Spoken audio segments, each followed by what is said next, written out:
Recently, I was on Royal Caribbean's Odyssey of the Seas. She's a relatively new ship, having her maiden voyage in 2021. She is the 5th Quantum class ship released, and the 2nd in the Quantum Ultra subclass.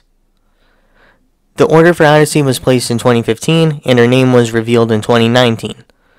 The ship is 167,704 gross tons, and has a double occupancy of 4,198 guests. Now that we have some of the background information out of the way, let's get into it. I want to first mention the North Star. It is a small gondola that holds around 15 people. It takes you up in the air multiple stories so that you can get a view of the ship from above, as well as the island. You do need to reserve it at the beginning of the sailing due to limited spots. Out at sea, it does cost money, but the in-port time slots are free. The North Star is pretty neat. The Seaplex is an indoor sports court, which includes everything from bumper cars to dodgeball, though unfortunately never at the same time. Events should be on the schedule every day. Additionally, on the upper deck there is a sports bar, as well as arcade games and ping pong tables. Near the running track is a life-size chessboard. It was a simple addition, but it really was fun to play when everyone was off at port. On the starboard side of the running track deck was the rock wall. It was the farthest I remember getting up on a cruise ship rock wall, so I'd say it's one of the more friendly ones. The solarium is the adults-only pool area at the front of the ship. It offers a quieter pool experience than the ones outdoors. There are 2 outdoor pools. The one closer to the front feels a bit more enclosed, but in a good way, and has the screen for movies. The main pool can get very busy, especially during events like the belly flop contest. Just like everywhere else on the ship, it is the least crowded during port days.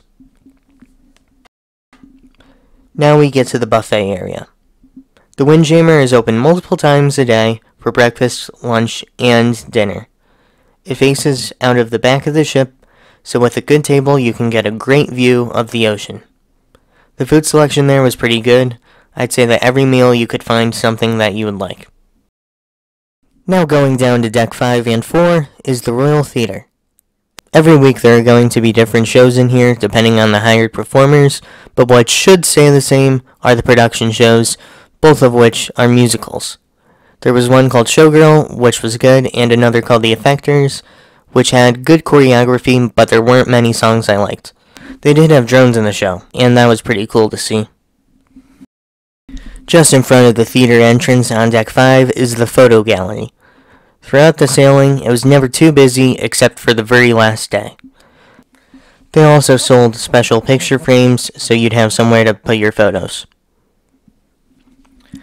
The schooner bar was a great spot to hang out. Every day there was some sort of trivia in here, and at night there was the piano player. Even when nothing was going on, it was a great place to play cards and relax. I can't say much about the sushi restaurant Izumi because I never ate there, though the food was good everywhere else, so I assume it's good there too. Izumi is right behind the schooner bar. Towards the middle of the ship is the Bionic Bar. It was interesting to look at, but seemed inefficient. The Italian restaurant on board is called Giovanni's Kitchen. It is a paid restaurant, but it was the best meal of the cruise, for me. Just next to Giovanni's Kitchen is Giovanni's Wine Bar.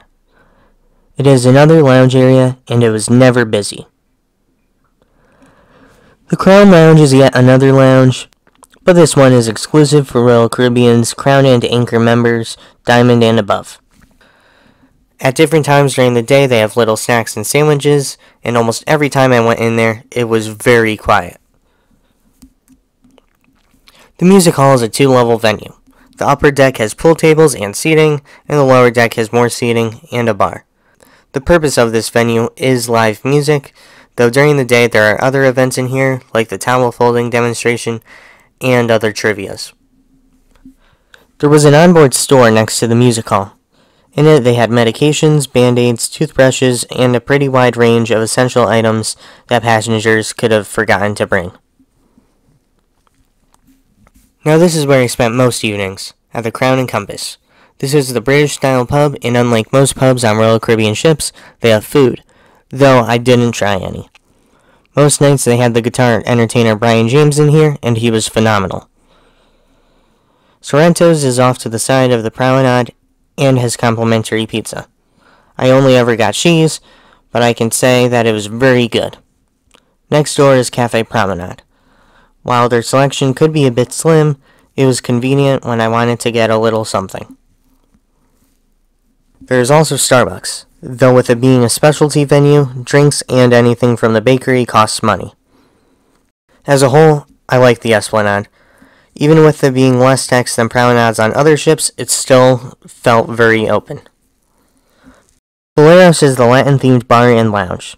At night there was a band in there, and from what I heard, they sounded good. On decks 3 and 4 in the aft is the main dining room. I never ate there, partially because our reservation for the early time slot disappeared. This was a common problem for many of the other guests. I don't want to say that it happened to everyone, but we didn't talk to a single passenger who didn't have theirs gone either. Lastly, and ending on a strong note, is the 270. In the aft, there's an area with floor-to-ceiling glass that enables you to have a 270-degree view out of the back of the ship. There is a cafe next to the entrance that has breakfast in the morning and snacks in the afternoon. There is a show in here called The Book, which I did not see. The 270's main entrance is on deck 5, however, there is a second level on deck 6. Other than the North Star, this is really the Quantum class's defining feature. And there it is. That was a quick rundown of Royal Caribbean's Odyssey of the Seas. All in all, I had a good time. Thank you guys for watching. I hope you found this helpful, and smooth sailing ahead.